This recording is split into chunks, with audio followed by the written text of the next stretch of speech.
पहली शंका,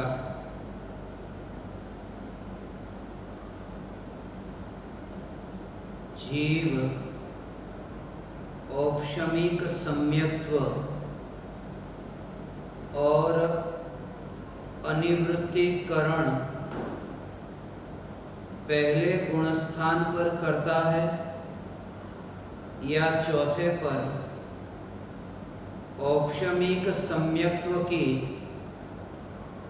अनुभूति का ज्ञान कैसे होता है? क्या जब कोई जीव कुछ समय के लिए चारित्र मोहनीय की एक कषाय चौकड़ी की प्रकृतियों का उपशम करता, तो क्या वह औपशमिक सम्यक्त्व को उतने क्षणों के लिए प्राप्त करता है?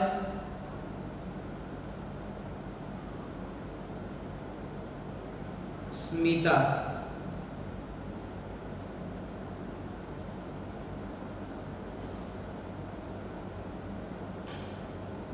चैतन्य तत्व यही मैं हूँ, ऐसी स्वसंवेदन प्रत्यक्ष निर्विकल्प अनुभूति होने पर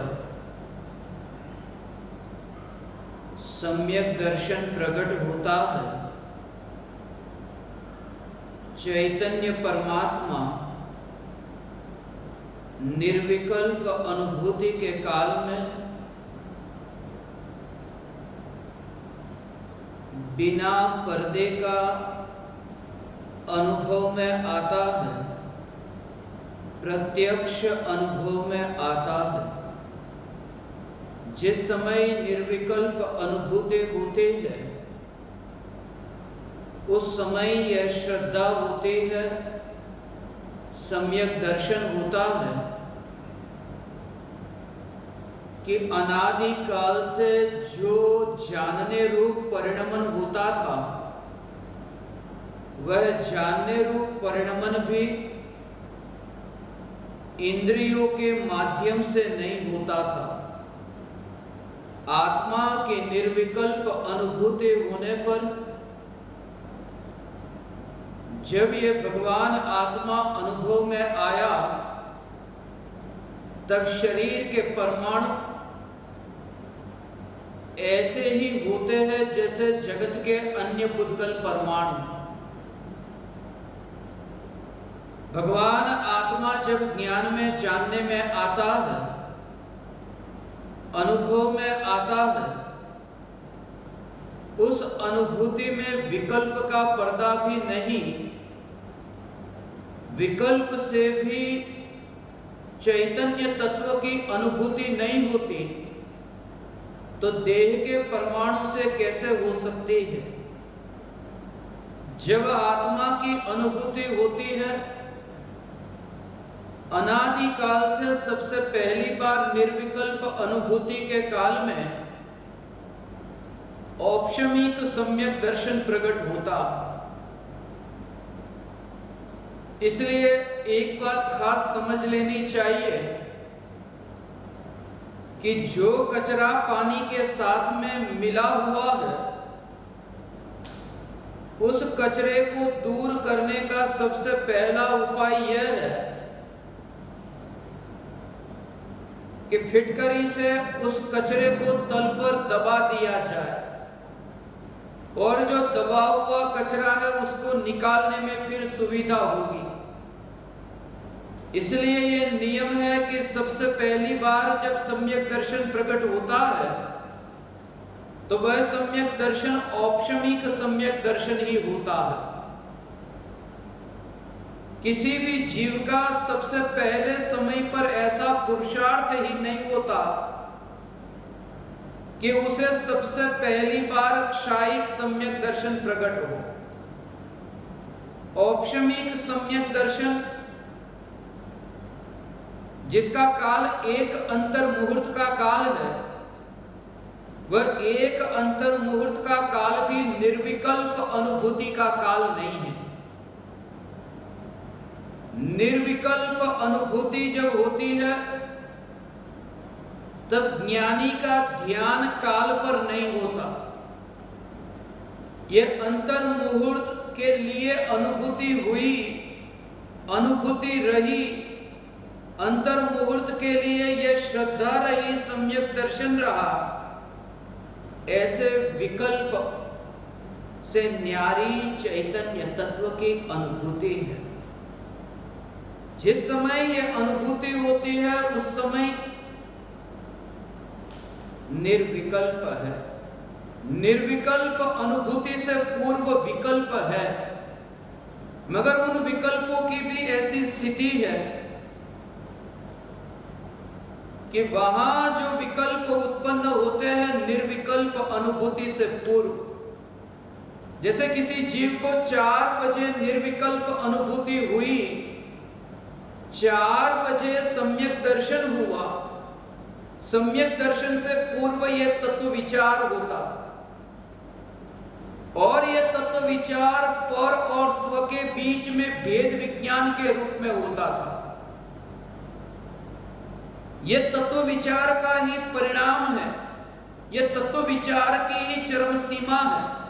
इसलिए यह आज ही किसी साधक ने मुझसे पूछा, ज्ञान दीपक प्रज्वलन आत्म साधना अभी 2 दिन पहले प्रारंभ हुई।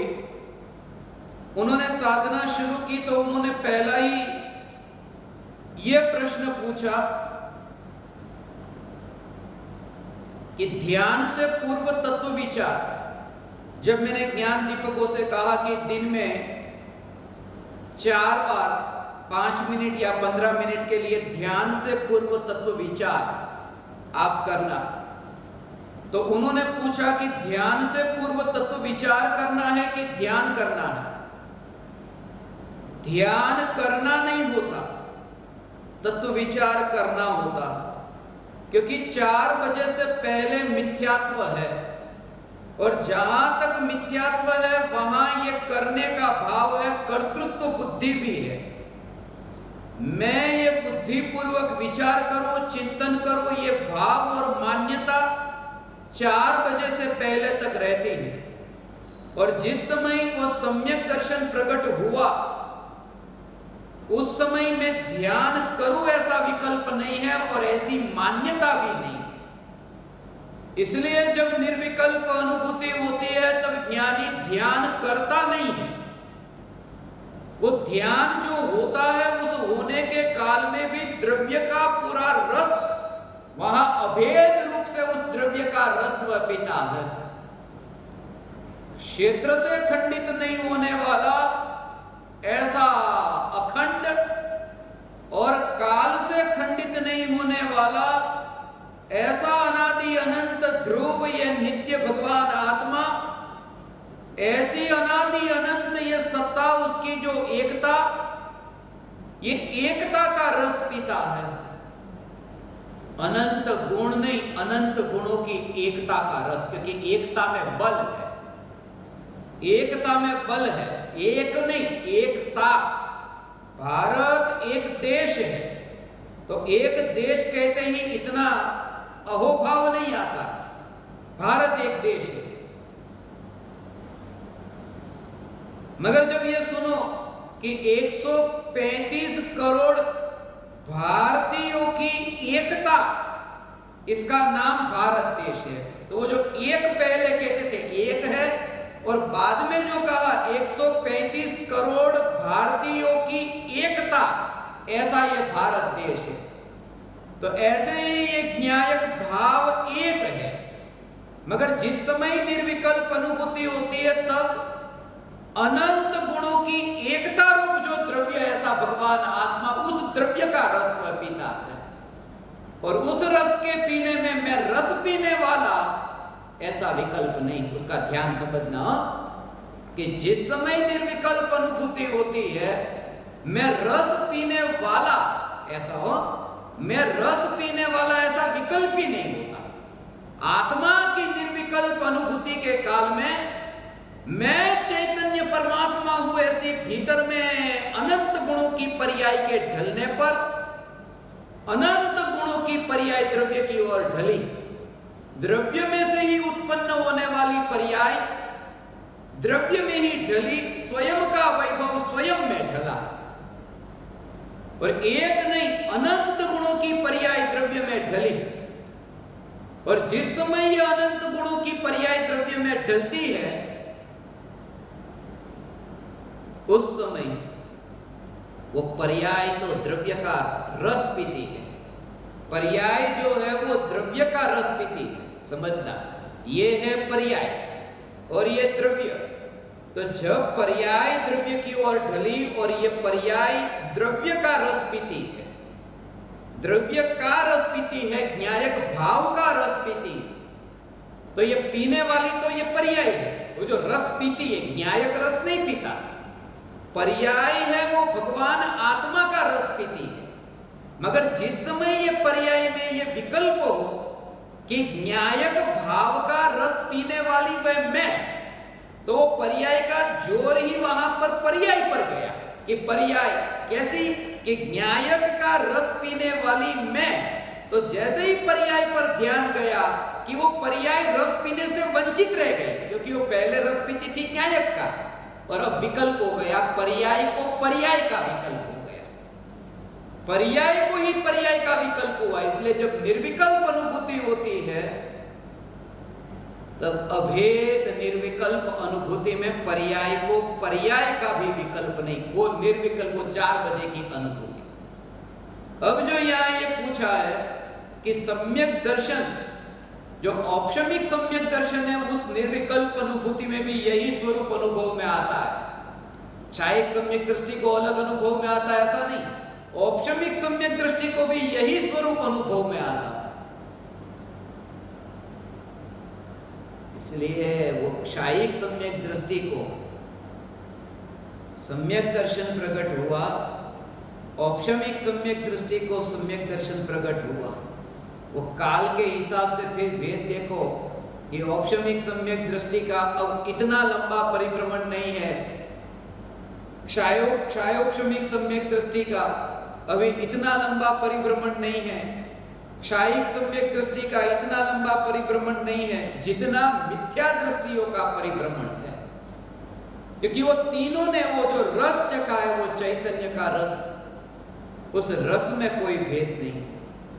जब आत्मा की निर्विकल्प अनुभूति होती है, निर्विकल्प अनुभूति होने से पहले चौथा गुणस्थान होता नहीं। और ये जो निर्विकल्प अनुभूति से पहले जो ये 3 प्रकार के परिणाम होते हैं, अधःकरण, अपूर्वकरण और अनिवृत्तिकरण, ये तीनों प्रकार के परिणाम है वह पहले गुणस्थान में होते हैं, चौथे गुणस्थान में नहीं। वो पहले गुणस्थान के ये परिणाम है। उसका भाव समझना, मिथ्यात्व की भूमिका में ये परिणाम होते हैं। और ऐसे ये परिणाम भले ही मिथ्यात्व की भूमिका में होते हैं, फिर भी सभी मिथ्या दृष्टि को नहीं हुए। ऐसे ये मिथ्यात्व के भूमिका में होने वाले परिणाम, जब सम्यक दर्शन प्रकट होना होता है, उसके एक अंतर मुहूर्त पहले करण लब्धि में प्रवेश होता है। जो करण लब्धि में प्रवेश होता है, करण लब्धि में आज तक ये जो अनादिकाल से मिथ्या दृष्टि है ना, जिसके बारे में आपने सुना है कि 4 लब्धि तक गया, करण लब्धि तक नहीं पहुंचा। इसलिए जो 4 प्रकार के मिथ्या दृष्टि कहे हैं,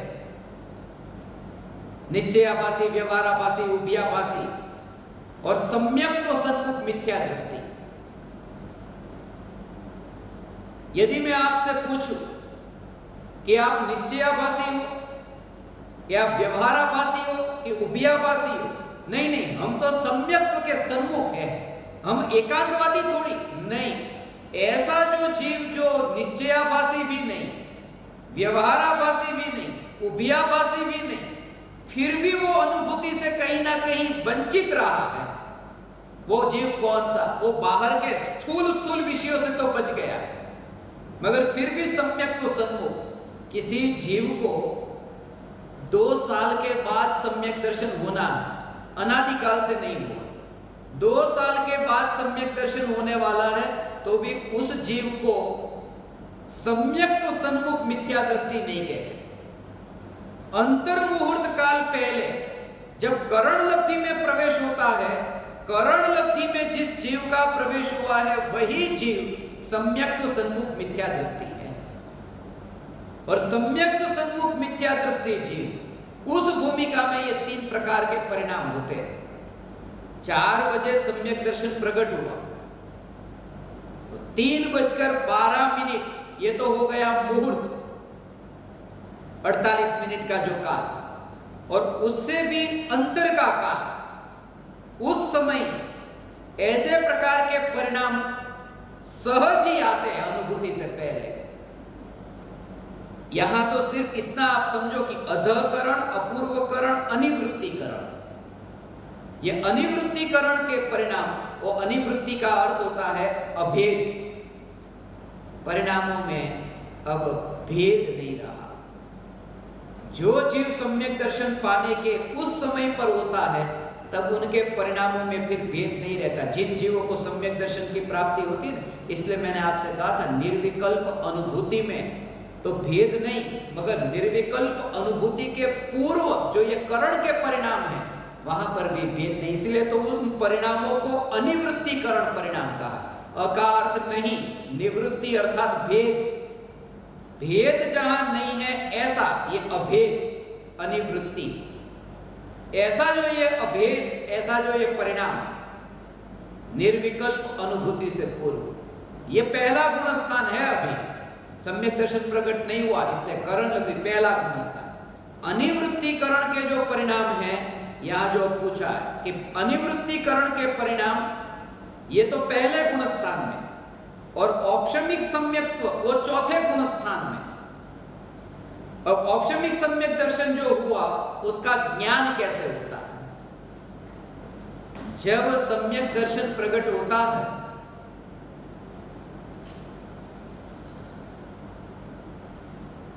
तब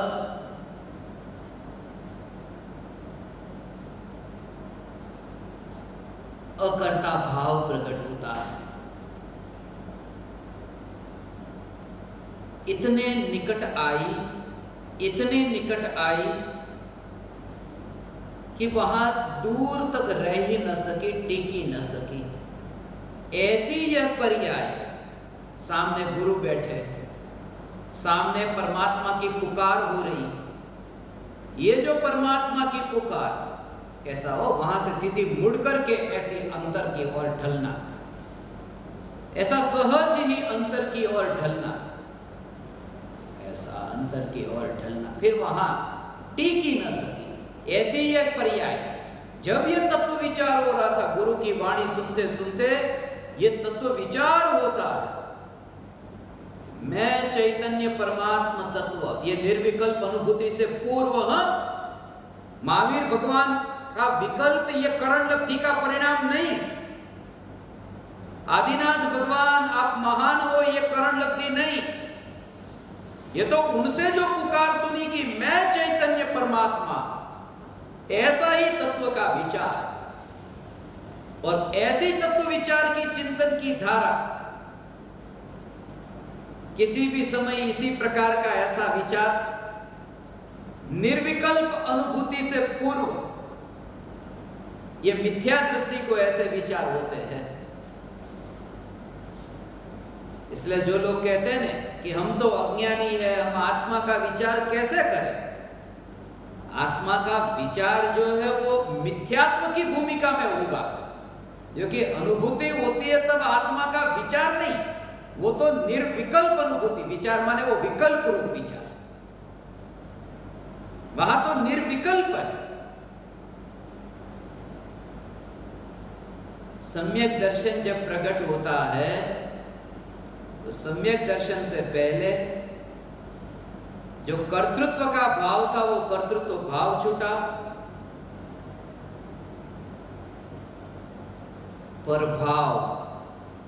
परभाव में अब भेद नहीं रहा। ये लक्षण से पहचान होगी, प्रभाव में भेद नहीं। अनुभूति होने पर अनुभूति का जैसे विकल्प आया ना, तो उन विकल्पों में ये अनुभूति हुई, इन अनुभूति के विकल्पों में भी वो विकल्प के कांटे ऐसे खटकते हैं, वो कांटे खटकते हैं। निर्विकल्प अनुभूति होने के बाद ये ज्ञानी की ऐसी दशा, विकल्प के कांटे ऐसे, जैसे तुम्हारे पैर में कांटा चुभा हो ना, और वो कांटा जैसे खटकता हो, ऐसे ही ये निर्विकल्प अनुभूति मुझे हुई। ऐसा विकल्प, घर पुत्र पत्नी परिवार का तो दूर, वो तो सब कीचड़, उनकी बात तो दूर, ये चैतन्य परमात्मा अनुभव में आया, ऐसा भी विकल्प आया, तो ये विकल्प का कांटा खटकता है। और उन कांटे से, ये विकल्प के एक एक समय के कांटे अनुभूति हुई, मैंने अतीन्द्रिय रस को पिया, ऐसे सब विकल्प, उन विकल्पों से ज्ञानी इतना उदासीन रहता है। यह औपशमिक सम्यक दर्शन की ये बात। सम्यक दर्शन औपशमिक हो तो भी क्या होगा? औपशमिक सम्यक दर्शन, उस भूमिका में भी ये श्रद्धा, इसलिए तो मुनिराज भाव लेंगे संत, ये श्रद्धा का जोर ऐसा, और उस श्रद्धा के बल पर परिणति में जो निर्मलता प्रकट हुई, वो निर्मलता, ऐसी ये दशा, ऐसा ये अंतर का चैतन्य का जोर ऐसा कि ज्ञानी यदि साधना में है, स्वरूप के अंतर में मस्त है, और सामने से वाघ आया, शेर आया, उस समय अंतर की यह जागृति कि अभी ये शेर आया, शेर खा जाएगा। अज्ञानी को क्या लगता है, अभी जो दूर से शेर आ रहा है, ये शेर अभी खाएगा कि मैं कहां जाऊंगा। ये अज्ञानी, मैं तो बच गया, वरना मैं शेर के पेट में चला जाता, शेर खा जाता तो मैं शेर के पेट में चला जाता। शेर का पेट माने शेर का शरीर, मैं अभी शेर के शरीर में चला जाता, मैं बच गया। और सम्यक दृष्टि का ये जोर कि मैं शेर के शरीर में जा ही नहीं सकता, वो जो सामने शेर आ रहा, मैं शेर के शरीर में जा ही नहीं सकता, क्योंकि जो शेर के शरीर में जाने वाला है, ये शरीर जो शेर के शरीर में जाने वाला, उस शरीर में जो गया ही नहीं, ऐसा में भगवान आत्मा, ये मनुष्य के शरीर में जो नहीं गया, वो शेर के शरीर में कैसे जाएगा।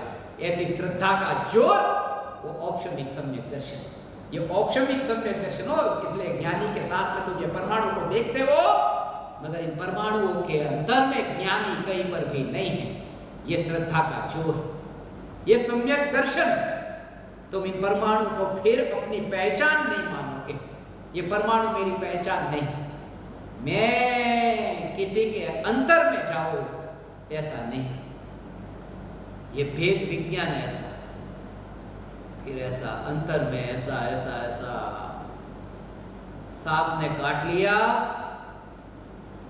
सांप का जहर मेरे अंदर मिल गया, तो अज्ञानी को ये लगता है जल्दी करो, इतना आकुलित होता है, जल्दी करो, ये सांप ने काटा है, सांप का जहर मेरे अंदर मिलेगा।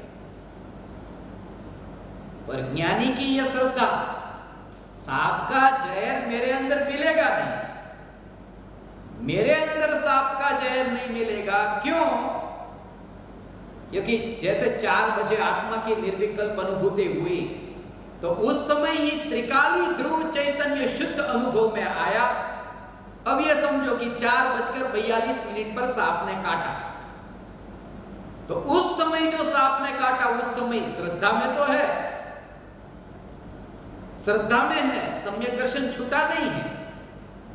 श्रद्धा में है कि मैं चैतन्य परमात्मा, शुद्ध चैतन्य परमात्मा। जब सांप काटता है, तब ये सांप का जहर मेरे अंदर गया, ये नहीं, क्योंकि जो मिथ्यात्व का जहर है, वो भी मेरे अंदर नहीं गया। वो कैसे श्रद्धा में आया? क्योंकि 4 बजे जब भगवान आत्मा अनुभव में आया, तब भगवान आत्मा मिथ्यात्व वाला अनुभव में नहीं आया। अनादिकाल से मिथ्यात्व था कि नहीं?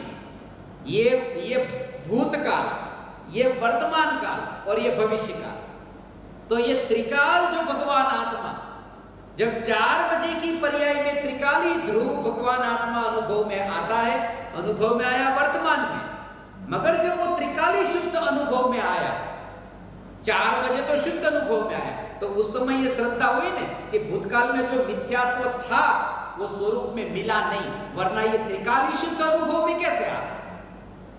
तो वो श्रद्धा का जो 4:42 पर है कि मिथ्यात्व का जहर तो न्यायक में मिलता ही नहीं, वो श्रद्धा में किसके बल पर? 4 बजे की अनुभूति के बल पर।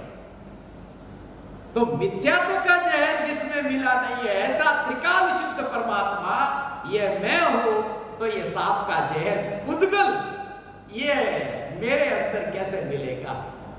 ऐसा, इसलिए शरीर के साथ रहकर भी ज्ञानी देहातीत, जो कृपालु देव ने कहा ना, देह छता जेरी दशा वर्ते देहातीत, ये देहातीत का भाव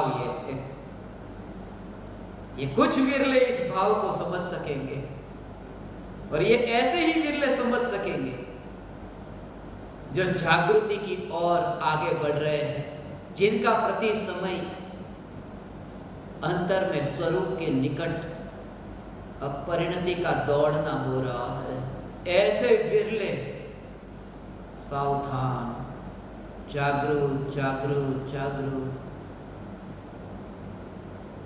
जैसे जैसे जागरूक थोड़ा अंतर में ऐसा लगेगा, शुरुआत में ऐसा लगेगा कि मैं जीवन जीना मेरा पहले जैसा नहीं रहा, ये कैसा जीवन हो गया, ऐसा लगेगा, क्योंकि आदत ही नहीं थी, जागृति की आदत नहीं थी। इसलिए कहता हूं 1 फुट चौड़ी और 100 फीट ऐसी लंबी लकड़ी की पट्टी जमीन पर रखी हो और उस पट्टी पर चलने के लिए कहे, कोई भी व्यक्ति, बूढ़ा हो, जवान हो, बच्चा हो, स्त्री हो, पुरुष हो, कोई भी चल लेगा।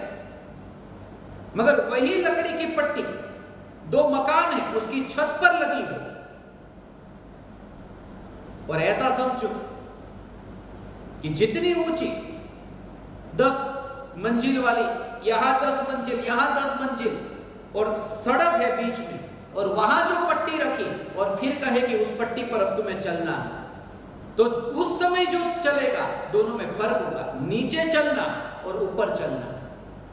अज्ञानी का जो जीवन है वो बेहोश है, वो नीचे वाली पट्टी की तरह, ज्ञानी का जीवन ऊपर, कि प्रति समय ऐसा जागरूक, और अज्ञानी को फिर तकलीफ होती है उस ऊपर वाली पट्टी में चलने में, क्योंकि जागृति का अभ्यास ही नहीं था। और ज्ञानी की प्रति समय जागृति, एक समय भी जो बेहोश नहीं, जागृत है। अज्ञानी को प्रति समय बेहोशी है, उसकी आदत ही ऐसे। उस व्यक्ति को तुम कैसे देखते हो? हंसते हो उस व्यक्ति पर। डॉक्टर के पास जाओ, इलाज कराओ, कुछ न कुछ तुम्हें इलाज की जरूरत है, जाओ इलाज कराओ। क्या परेशानी क्या है? कि नींद में चलता है, इतनी गहरी नींद में, और ये व्यक्ति चलता है, डॉक्टर की जरूरत है। मगर उस व्यक्ति पर हंसते हैं, देखो ये व्यक्ति कैसा है। ज्ञानी अज्ञानी को देखकर हंसते नहीं कि अरे देखो ये नींद में चलने वाले। प्रत्येक अज्ञानी नींद में चल रहा, क्योंकि प्रत्येक अज्ञानी बेहोश है, मोह की नींद में है, और फिर भी चल तो रहा है, शरीर से नहीं। ये पर्याय की यात्रा, एक समय आगे बढ़ा, फिर पर्याय आगे गई, फिर एक समय आगे कि आत्मा की पर्याय आगे गई। पर्याय में जो यात्रा होती है वह यात्रा बेहोश। ज्ञान की जो यात्रा हो रही है, जानना जानना जानना, ये यात्रा तो हो रही है, जानने का कार्य हो रहा है, जानने रूप चलना तो हो रहा है, मगर उस चलते समय भी बेहोश है, नींद में है, मिथ्यात्व है। मगर ऐसे अज्ञानी को देख करके वैध हंसते नहीं, ये देखते परमात्मा है, आगे आगे, यही चलते चलते फिर आगे वो जागेगा। वो जागने की ओर यात्रा कर रहा है, उसका जागना आगे है, वो प्रति समय अनुभूति की ओर आगे बढ़ रहा है,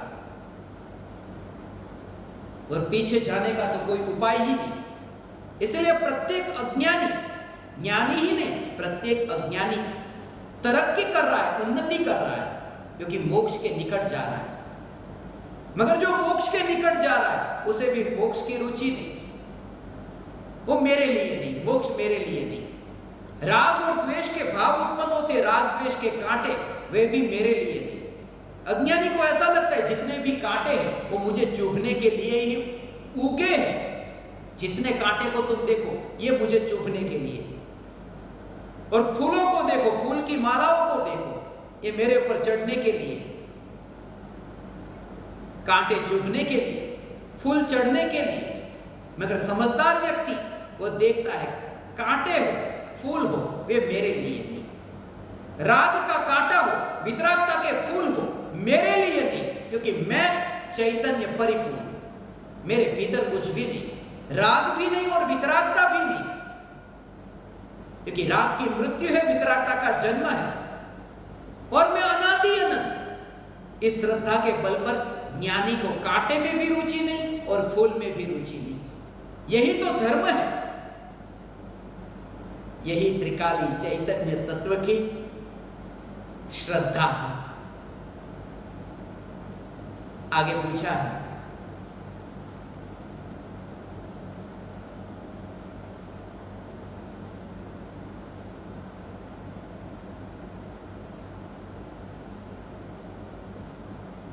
निश्चय काल क्या होता है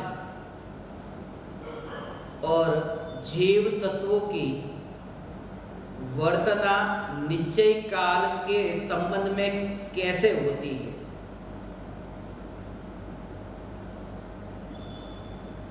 दूसरी शंका स्मिता की है। 6 द्रव्य में काल द्रव्य छठा द्रव्य है। काल द्रव्य के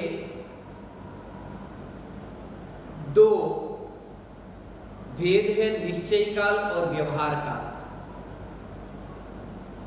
निश्चय काल, वो जो काल द्रव्य है उसे निश्चय काल कहते हैं, कालाणु को। जो लोकाकाश के प्रत्येक प्रदेश पर एक एक ऐसा कालाणु, असंख्य प्रदेश पर असंख्य कालाणु है। जैसे जीव है, वह जीव की संख्या अनंत है, और पुद्गल की जो संख्या है वो पुद्गल की संख्या जीव से अनंत गुनी, तो अनंतानंत है। धर्म अधर्म आकाश ये एक है, ऐसे ही काल द्रव्य असंख्य है। वैसे काल द्रव्य कालाणु की दृष्टि से ये असंख्य, क्योंकि असंख्य प्रदेश है लोकाकाश के, और एक प्रदेश पर एक कालाणु, ऐसे असंख्य प्रदेश पर असंख्य कालाणु। ये कालाणु का कार्य क्या है? ये जो जीवादि द्रव्यों का परिणमन होता है, उस परिणमन में वे निमित्त होते हैं। जो जीवादि द्रव्यों का परिणमन है, उस परिणमन में वे अपनी सत्ता में रह करके, इसलिए वो कुम्हार के चाक का दृष्टांत लिया कि चाक घूमता है और बीच में जो कील है वो वहां स्थिर है, मगर वो चाक के घूमने में निमित्त बनती है। ऐसे ही ये प्रत्येक द्रव्य का परिणमन, ज्ञानी का जोर ऐसा, काल द्रव्य स्वयं परिणमित होता है, मगर वो स्वयं के कारण स्वयं परिणमित होता है। वो दूसरे द्रव्यों के परिणमन में भी खुद कारण बनता है, और खुद के परिणमन में भी खुद कारण बनता है। जैसे एक परिवार में 6 लोग रहते हैं, तो एक व्यक्ति जो है वो परिवार का मुख्य, और बाकी के जो 5 है वो घर में रहते हैं। तो एक व्यक्ति कमाने जाता है, मगर 5 जो खाते हैं वो एक व्यक्ति 5 के खाने के लिए वो निमित्त बना, कमाई की ना उसने, तो 5 के लिए निमित्त बना, और वह खुद के खाने के लिए भी खुद कारणभूत निमित्त बना, माने सबके लिए, 6 के लिए। ऐसे ही काल द्रव्य 6 द्रव्य के परिणमन में निमित्त होता है।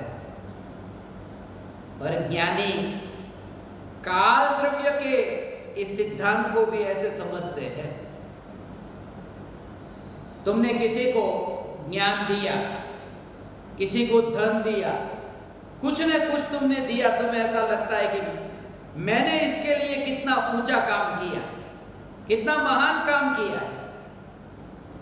अब तुम तो निमित्त हो।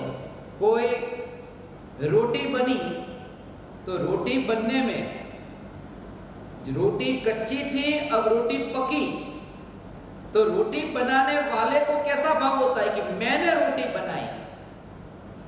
और ज्ञानी की दृष्टि यह है कि एक रोटी के परिणमन में नहीं,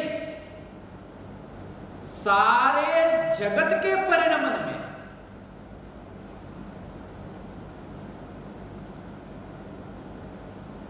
सारे जगत के परिणमन में जो निमित्त है, ऐसा काल द्रव्य वो भी इतना अहंकार तो नहीं करता, जड़ है, मगर उनसे, उस जड़ से भी प्रेरणा लेने जैसी है कि वो जड़ होकर के भी इतना अहंकार नहीं करता कि मैंने इस जगत के परिणमन में कुछ किया है। सिर्फ उसका होना, परिणमन होना, उसमें निमित्त मात्र होना है। और भगवान आत्मा का स्वरूप तो ऐसा है, आपने वो सुना ना कि जब आत्मा की अनुभूति होती है तब मैंने सम्यक दर्शन प्रकट किया, ये भाव भी नहीं रहता, ये श्रद्धा का जोर हो। मुझे सम्यक दर्शन हुआ, यह भी भाव नहीं। और सम्यक दर्शन, सम्यक दर्शन जिसके आश्रय से हुआ, वो आश्रय से हुआ है ऐसा भगवान आत्मा में, मगर भगवान आत्मा के आश्रय से हुआ, भगवान आत्मा ने कराया नहीं। ये थोड़ा ऐसा लगे कि अरे भगवान आत्मा ने नहीं कराया, भगवान आत्मा नहीं होता तो सम्यक दर्शन कैसे होता। भगवान आत्मा ने कराया नहीं। वो जो अकार्य कारण है ना, कि वो कार्य रूप भी परिणमित नहीं होता और कारण भी नहीं होता।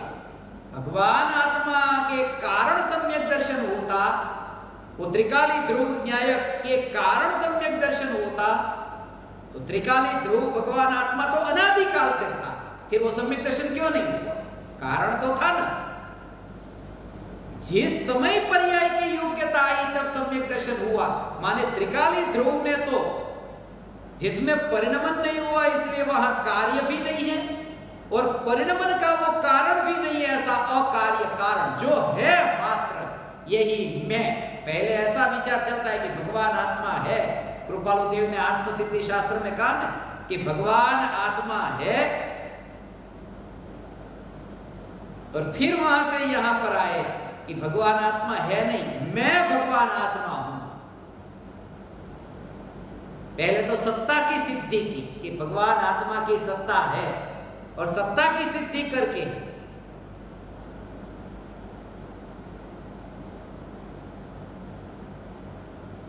अब दूरी नहीं, यही मैं।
अब यहाँ तीसरी शंका,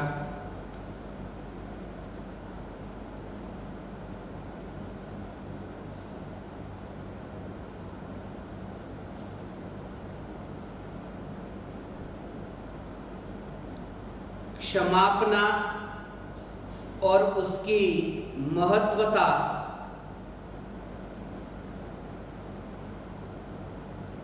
हमारी शुद्ध आत्मा पर कैसे है। शुद्ध आत्मा तो कभी विकार करती नहीं, फिर इतना महत्व क्यों होता है क्षमा भाव का। ऐसा करने से क्या हम पर्याय पर ध्यान नहीं दे रहे।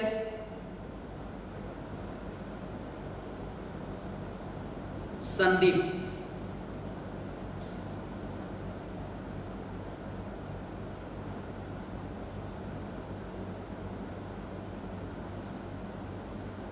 पर्याय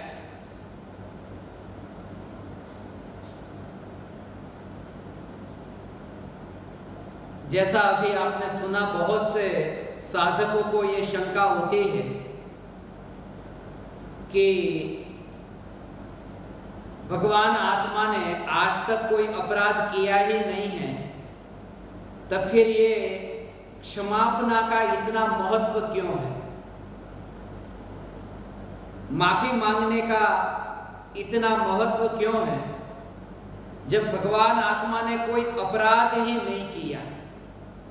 भगवान आत्मा ने कोई अपराध नहीं किया है, इसलिए ही क्षमा मांगना जरूरी है। भगवान आत्मा ने अपराध किया होता तो अज्ञानी यह मानता है कि भगवान आत्मा अपराधी है। भगवान आत्मा ने अपराध किया होता तो अज्ञानी तो मानता है कि मैं क्रोधी हूं, मैं अहंकारी हूं, मैं रागी द्वेषी हूं, तो उसे कोई गलत काम उसने किया ही नहीं, क्योंकि उसने जैसा था ऐसा मान लिया। अपराध तो ये हुआ कि भगवान आत्मा शुद्ध है, फिर भी भगवान आत्मा शुद्ध है, फिर भी पर्याय में ये माना कि मैं अशुद्ध हूं, और इस अपराध की, ये अपराध की सजा भोगी है आज तक। कौन से अपराध की? दूसरों को पीड़ा पहुंचाई उस अपराध की नहीं, किसी की हिंसा करने गया युद्ध के मैदान में, उस अपराध के फल में, ये समझने जैसा, उस अपराध के फल में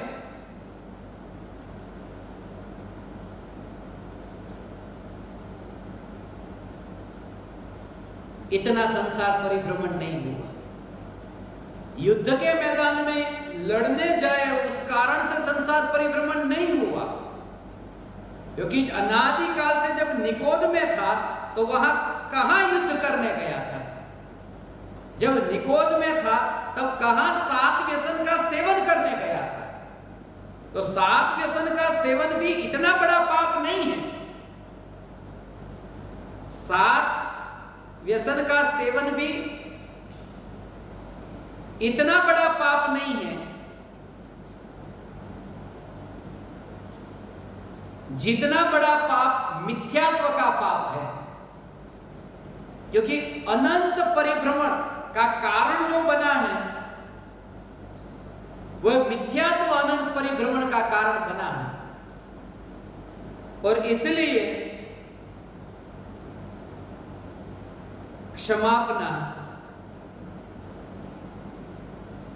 जब हम कहते हैं कि मेरे से कोई अपराध हो गया हो तो उस अपराध के लिए मैं क्षमा चाहता हूं, तो उससे पर्याय के ध्यानी नहीं हो जाएंगे। पर्याय के ध्यानी नहीं हो जाएंगे। पर्याय का ध्यान नहीं करना है। जब तुम ये जानते हो, ऐसा हो, पर्याय का ध्यान ही नहीं हो जाता। जब तुम ये जानते हो कि मेरे में इतना कचरा पड़ा है, तब पर्याय के ध्यान ही नहीं हो गए। ये जानना बहुत जरूरी है। ये इसलिए कह रहा हूं क्योंकि कपड़े की धुलाई करनी हो तो दो बात जाननी जरूरी है।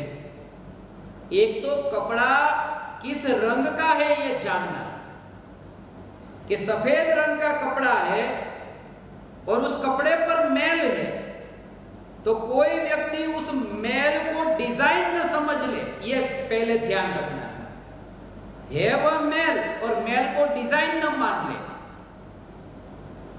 और दूसरा व्यक्ति, अब उसने क्या जाना कि इस कपड़े पर मैल है, तो मैल और डिजाइन ये दोनों कपड़े के ऊपर है, मैल भी है और डिजाइन भी है। तो जिसने वो मैल और डिजाइन के बीच में भेद नहीं जाना, वो क्या करेगा, मैल को डिजाइन मान करके उसे धोएगा ही नहीं कि ये तो डिजाइन है, और जिसने डिजाइन को ही मैल मान लिया वो कपड़े पर ब्रश लगा करके कपड़ा ही फाड़ देगा। दोनों स्थिति में कपड़ा साफ नहीं होगा। इसलिए मैल को भी जानना और डिजाइन को भी जानना। इसलिए मेरे अंतर में जो अपराध है पर्याय में अपराध है, तो उस अपराध को भी जानना और चैतन्य की शुद्धता को भी जानना। ऐसा ज्ञान में तो जानना, वरना पता कैसे चलेगा? कपड़े की धुलाई कोई करे तो पता कैसे चले कि इतना कपड़ा थोड़ा शुद्ध हुआ है, साफ हुआ है, अभी थोड़ा और ब्रश लगाओ और साबुन लगाओ। ये विचार तभी तो आएगा, ज्ञान में जानेगा तब। मगर जब कोई व्यक्ति अपने कपड़े को धोता है, उस समय उसकी जो दृष्टि में है वो साफ, ऐसा निर्मल, ये दाग बिना ऐसा जो कपड़ा है वो उसकी दृष्टि में है। मैं अभी पहनने वाला हूं, अभी मैं उसका उपयोग करने वाला हूं। किसका उपयोग करूंगा? ये गंदे कपड़े का नहीं। जानने में आ रहा है कि ये कपड़ा गंदा है, स्वीकार भी हो रहा है, सफाई का कार्य भी हो रहा है, उसका प्रयास करके मेहनत भी कर रहा है, मगर उसकी दृष्टि में यह है कि साफ कपड़ा मैं उपयोग में लेने वाला हूं, उपयोग में साफ लेने वाला हूं। वो उपयोग में लेने का मतलब ध्यान है। वो गंदा यदि पहन ले तो कह सकते हैं कि ध्यान पर्याय का हुआ। भगवान आत्मा की मलिनता ज्ञानी भी ज्ञान में जानते हैं। ये दोष मेरे आत्मा में इतने दोष है ये जानते हैं, मगर ये जानते हैं कि जो उपयोग में आएगा, अर्थात ज्ञानोपयोग दर्शनोपयोग में आएगा। कपड़ा पहनते तब वो उपयोग में आता है, ऐसे ही भगवान आत्मा ज्ञानोपयोग दर्शनोपयोग में आता है। वह तो निर्मल और साफ, ऐसा अनुभव में आने वाला, वो मलिनता को जानने के काल में ये जागृति रहती है। ऐसा इसलिए अपराध को जानने से पर्याय दृष्टि नहीं हो जाती। बीमारी को जानने से, बीमारी का ध्यान करने से। ऐसा डॉक्टर जब वो कैंसर की गठान का ऑपरेशन करता है तब वो दोनों भेद को जानता है। इस शरीर में, ये शरीर में गठान हुई है तो ये गठान है और ये शरीर का अंग है, दोनों के बीच में वो काटता है। थोड़ी भी गठान रह न जाए और गठान के साथ में शरीर का अंग भी थोड़ा निकल न जाए, बीच में। ऐसे ही भेद विज्ञान के लिए ज्ञानी ये दोनों को जानते हैं। शुद्ध द्रव्य को भी जानते हैं, अशुद्ध पर्याय को भी जानते हैं। वो डॉक्टर ये दोनों को जानते हैं, मगर डॉक्टर की नजर में क्या है कि अभी ये मरीज जो है वो स्वस्थ हो जाएगा, वो स्वस्थ, उसने वो पहले से ही देख लिया है। वो बीमारी के काल में ही उस मरीज की स्वस्थता को उसने देख लिया है कि इतनी मलिनता है, इतनी बीमारी है, वो दूर होने वाली है। इसलिए वो बीमारी वहां शरीर में है, ये सत्य है। ज्ञानी ये जानते हैं कि भगवान आत्मा में मलिनता है, पर्याय में मलिनता है, ये जानते हैं। मगर ये पर्याय की मलिनता त्रिकाली ध्रुव चैतन्य में नहीं है। जो त्रिकाली ध्रुव चैतन्य ध्यान में, अनुभव में आता है, वो मैं हूं। वह मैं हूं। यदि मैं शुद्ध ही हूं तो फिर ये पर्याय की मलिनता हो तो हो। जब मैं पर्याय नहीं हूं तो पर्याय की मलिनता को भी दूर क्यों करना है? समझ में आया ना? मैं यदि भगवान आत्मा शुद्ध हूं तो पर्याय की मलिनता को दूर करने की जरूरत क्या, जब मैं पर्याय ही नहीं हूं तो। इसलिए ज्ञानी पर्याय की मलिनता को दूर करता ही नहीं है। ज्ञानी जानता है यह पर्याय की मलिनता है, इसे तो टेबल कुर्सी को भी जानता है, पर्याय की मलिनता को जानता है, मगर मलिनता को दूर नहीं करता। पर्याय की मलिनता को जानता है कि पर्याय मैं नहीं हूं, मैं तो शुद्ध द्रव्य हूं। मगर यहां ऐसा होता है कि मैं तो शुद्ध द्रव्य हूं, इस जोर से पर्याय की मलिनता रहती ही नहीं है। ज्ञानी ने दूर की ऐसा नहीं, वो पर्याय की मलिनता न रही ऐसा। वो पर्याय के जोर से पर्याय की मलिनता नहीं जाती कि मैं पर्याय की मलिनता को दूर कर दूं, दूर कर दूं। ज्ञानी तो ये जानते हैं, मानते हैं, ध्याते हैं कि मैं तो शुद्ध भगवान आत्मा हूं। ऐसा हो, ऐसा हो, हाँ? इतनी जल्दी क्या? ऐसा चमत्कार ये क्या हो गया? ऐसा ठीक है, ठीक है, ऐसा ये क्या हो गया? ऐसा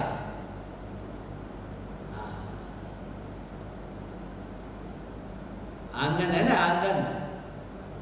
तुम अपने घर के अंदर थे और आंगन में थोड़ी देर के बाद में आकर आंगन में देखा कि आंगन तो साफ हो गया है, अब कचरा नहीं रहा आंगन में। तुम जानते हो कि आंगन में कचरा नहीं रहा, मगर तुम आंगन में गए नहीं हो। अपने घर में रह करके वो आंगन का कचरा साफ हुआ। और खास बात ये कि जितनी देर तक तुम आंगन के कचरे को देखोगे, वो एकमात्र कारण बनेगा, आंगन के कचरे का बढ़ने का कारण बनेगा। इसलिए सत्य तो यही है। इसलिए ज्ञानी जो क्षमा, ये जो मिच्छामि दुक्कडम कहते हैं ना, पर्युषण आएंगे सब मिच्छामि दुक्कडम, मिच्छामि दुक्कडम, वो उसका अर्थ ये होता है। पर्युषण का हम चर्चा करेंगे। अभी त्योहार का ही महीना ये शुरू हो रहा है आज का। आज ये कल से जो शुरू हुआ ना, त्योहार का महीना है। और ये शंका भी, उनकी शंका मैंने आज जानबूझ करके उनकी शंका ली। ये आत्मसिद्धि शास्त्र मिशन के शिखर आज 142 का दिन है, चतुर्दशी का दिन है। आज मुझे यही विचार आ रहा था कि चतुर्दशी का दिन वो भी 2 तारीख को आया, क्योंकि 142 करना था ना। 14 भी 2 तारीख को आया, वरना 142 कैसे होंगे? कल पूर्णिमा का दिन है ना, कल रक्षाबंधन का दिन है। असली असली असली रहस्य मैं तुम्हारे सामने कल सुबह खोलने वाला हूं। कल सुबह का सत्संग मत छोड़ना। भगवान आत्मा बंधा ही नहीं है तो ये रक्षा आई कहां से? रक्षा का बंधन कैसे हुआ फिर? जब बंधा नहीं तो रक्षा रक्षा रक्षा की बात काहे को करते हो? रहस्य कल सुबह खुलेगा, कितने भ्रम खुलेंगे। पर्युषण भी आएंगे। पर्युषण में ये कहूंगा, मिच्छामि दुक्कडम, मेरे दुष्कृत्य मिथ्या हो जाओ।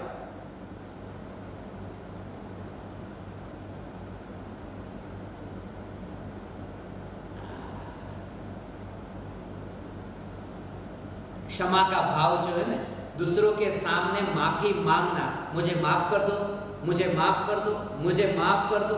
ये जो माफी मांगना है ना, उसका नाम क्षमा है ही नहीं। ये समझना, ये पर्याय की बात द्रव्य में तो है ही नहीं, मगर पर्याय में भी मुझे तुम माफ कर दो, इसका नाम क्षमा नहीं है। हाथ जोड़ देना, दूसरों के सामने मुंह से बोल देना, माफ कर देना, माफ कर देना, इसका नाम मिच्छामि दुक्कडम है ही नहीं, इसका नाम क्षमा है ही नहीं।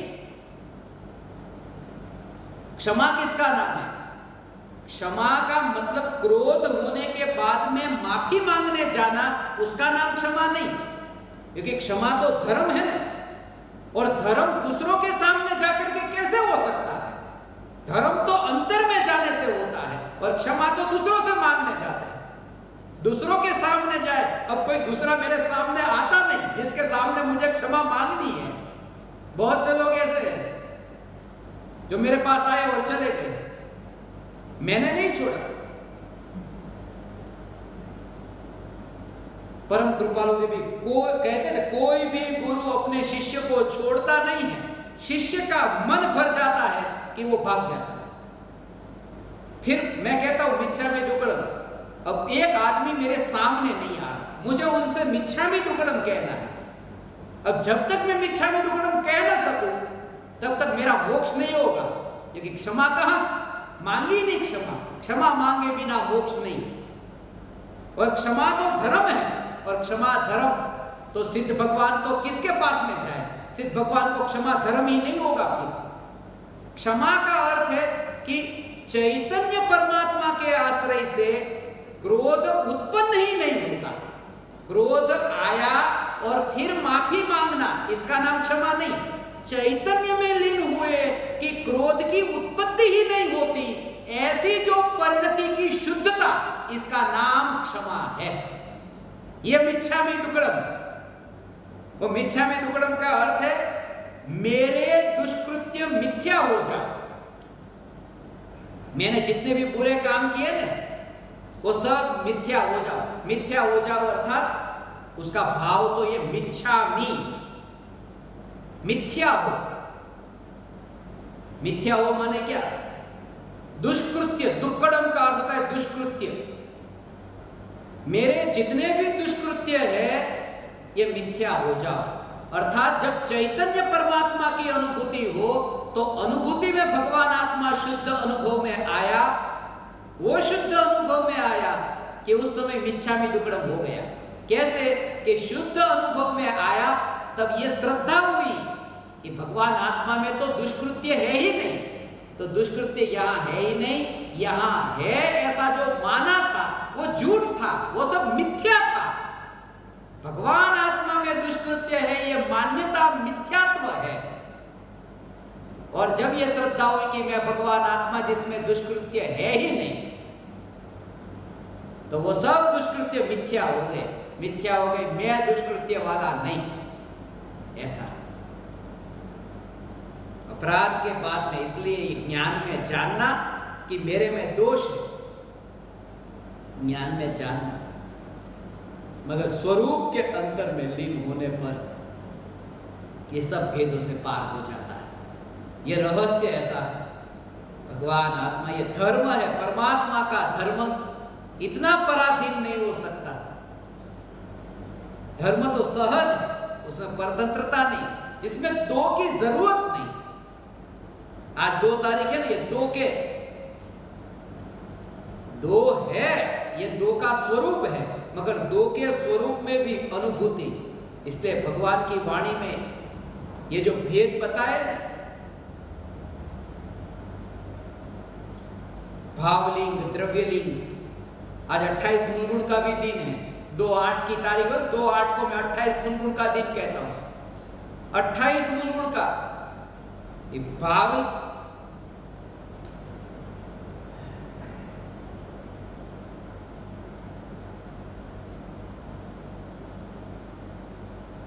भावलिंग और द्रव्यलिंग, ये दोनों 28 मूलगुण का जब पालन होता है तो ये दोनों होते तो है, मगर दोनों से न्यारी। ये भावलिंग भी होता है और द्रव्यलिंग भी होता है, मगर ज्ञानी का जोर किस पर? भावलिंग पर या द्रव्यलिंग पर? ज्ञानी का जोर दोनों पर नहीं, दोनों पर नहीं, क्योंकि 2 है वह भेद है, और ज्ञानी का जोर अभेद पर है। ये दो, ये द्वैत, इसलिए निश्चय व्यवहार, सम्यक दृष्टि श्रुति ज्ञान का है, निश्चय व्यवहार, ये भी 2 है, मगर अनुभूति होती है तब कौन से? व्यवहार की या निश्चय की? नयातिक्रांत होता है ये भाव। 2 है, ये 2 से ये बात स्मरण में आई कि निश्चय व्यवहार 2 है, मगर अनुभूति में नयातिक्रांत भगवान आत्मा। भावलिंग और द्रव्यलिंग है, मगर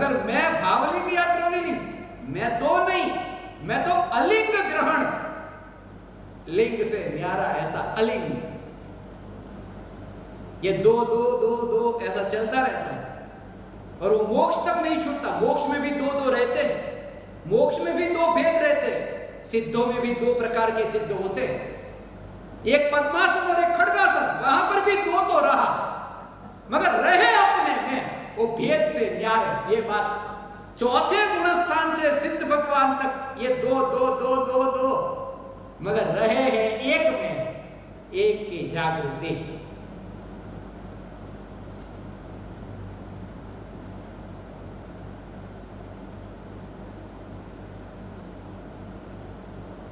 चौथी शंका,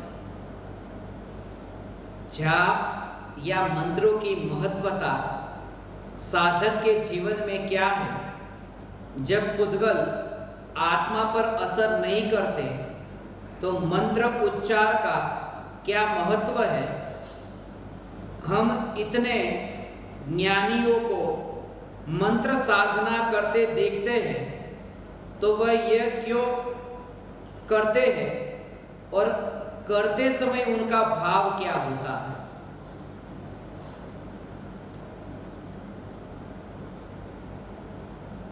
ये मंत्र आज तक आपने जो मंत्र के बारे में सुना है कि गुरु ने शिष्य को मंत्र दिया, ये सुनते ही पहले ये लगता है कुछ काम बिगड़ा होगा, सुधारने के लिए मंत्र दिया होगा। इसलिए यहां शंका भी ऐसी हुई संदीप को, यही शंका हुई कि जब मंत्र कुछ करते ही नहीं है, एक द्रव्य दूसरे द्रव्य का कुछ भी नहीं करता, स्वतंत्र है, मैं क्या करूं? संयोग की बात है, मैं क्या करूं? ऐसा करके कोई निश्चयाभासी हो जाए। ज्ञानी ऐसा नहीं, ज्ञानी की श्रद्धा में यह है कि एक द्रव्य दूसरे द्रव्य का करता नहीं है, मगर वे ही ज्ञानी ये कहते हैं, परम कृपालु देव ये कहते हैं, कोई कोई नु कई करतु नहीं, फिर भी ये कहते हैं जब तक जीव की दृष्टि निमित्ताधीन है, सद निमित्त में रहना जीव का कर्तव्य है, ये वे कहते हैं। ये ज्ञानी प्रत्यक्ष सदगुरु के योग में रहना, एक सदगुरु प्रत्यक्ष हो और अनंत देव, ये पंच परमेश्वर में भी दो आ गए, देव गुरु, ये मगर पांचों वे दोनों देव गुरु वे आत्मा के साधना में, भेद में नहीं। वे भी मंत्र का जाप करते हैं, मंत्र का जाप करते हैं, मंत्र लिखते हैं, मंत्र बोलते हैं, मंत्र लिखते हैं। नवकार मंत्र पंचम काल में किसने लिखा? पुष्पदत्त जी, भूतबली जी, जो छठे सातवें गुणस्थान वर्ती ऐसे आचार्य भगवान वे मंत्र लिखते हैं। तो मंत्र को लिखना, मंत्र का पाठ करना, जाप करना, इसमें दोष नहीं है। दोष है कि मंत्र से कुछ अच्छा या बुरा होता है, ये मान्यता दोष है। अच्छा बुरा माने, आज तक हमने मंत्र का उपयोग ऐसे ही करना चाहा। लोग जाते हैं भगवान के पास, गुरु के पास। एक व्यक्ति गुरु के पास गया था, मंत्र लेकर आया, दूसरे दिन फिर शिकायत लेके गया कि मैंने वो मंत्र का जाप किया मगर मंत्र के जाप का कोई फल ही नहीं मिला। तो क्या हुआ? बोले कल भी शाम को खाने में खिचड़ी थी, आज भी खिचड़ी मिली, मंत्र का फल नहीं मिला। आज तक हमने मंत्र का फल संयोगों में घटित किया और मंत्र, हमें तो ऐसे मंत्र लगते हैं जो ठीक तरह से पढ़ नहीं सकते, जो हमारी समझ में नहीं आते। जो मंत्र जितना समझ में नहीं आता वो उतना इतना छुपा होता है, इतना सीक्रेट ऐसा लगता है कि अरे ये कैसा होगा, इसमें कितना दम होगा। ऐसे ही इसलिए वो कहते हैं ना, बंद मुट्ठी लाख की, वो बंद है तब तक, खुली तो पता चला अरे इसमें तो कुछ भी नहीं। बहुत से ज्ञान दीपकों ने मुझसे पूछा है कि मंत्र तो ओम ह्रीम ह्रीम ह्रीम ये सब ऐसा होता है, और आप मंत्र का जाप करने के लिए कहते हो यह जगत सारा क्षणिक है और आत्मा एक नित्य है, इसमें तो ओम ह्रीम ह्रीम कुछ आया ही नहीं। अरे कुछ भी नहीं, इसमें कोई नमः नमः स्वाहा स्वाहा ऐसा कुछ भी नहीं। मगर ये मंत्र बहुत बड़ा मंत्र है।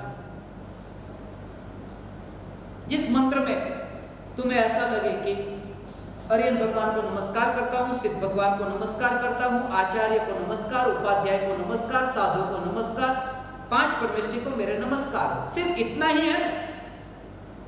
इसको हमने मंत्र कहा, और मंत्र नहीं महामंत्र कहा, नमोकार महामंत्र। और इसमें तो ओम ह्रीम ह्रीम ऐसा कुछ है ही नहीं, सिर्फ नमो अरहंताणम, नमो सिद्धाणम, अरहंतों को नमस्कार, सिद्धों को नमस्कार, सीधा सा अर्थ यही है। फिर भी वो महामंत्र बन गया। उसका यही कि मंत्र के फल में यदि तुम्हें स्वरूप की प्राप्ति होती है कि 5 परमेष्ठी को नमस्कार करते करते कि पंच परमेष्ठी की पर्याय भी मेरा स्वरूप नहीं है, मैं पंच परमेष्ठी की पर्याय से न्यारा हूं, तो नवकार मंत्र का पाठ किया, जाप किया, जिससे पंच परमेष्ठी ज्ञान में जानने में आए। फिर ये पर्याय भी मैं नहीं, पंच परमेष्ठी की पर्याय भी मैं नहीं, शुद्ध पर्याय भी मैं नहीं। फिर पर्याय से ध्यान हट करके स्वरूप में गया कि मंत्र के जाप का अब फल मिला। वो फल है कि स्वरूप तक पहुंचाने के लिए यह मंत्र का जाप। ऐसे ही यह जगत सारा क्षणिक है,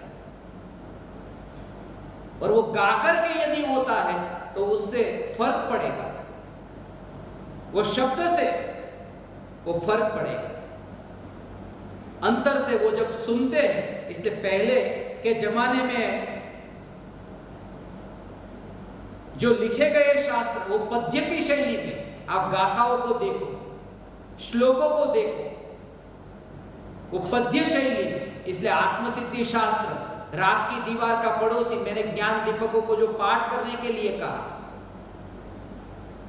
कुछ ज्ञान दीपक पूछते थे कि वो राग की दीवार का पड़ोसी का पाठ करना है तो ऊपर वो चौपाई लिखी है वही पढ़ना है कि नीचे का अर्थ भी पढ़ना है? दोनों पढ़ो तो बहुत अच्छा, मगर तुम्हें जो नित्य क्रम के लिए कहा ऊपर की चौपाई का ही पाठ करना है।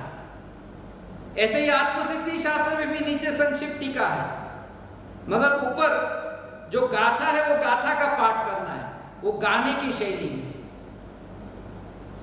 इसलिए मैं यहां जितना भी बोलूं, मगर उसमें वो जो गाना है, इसलिए जब कोई गाता है तो गाते गाते गाते हमें कैसा लगता है, भलके हो जाते हैं।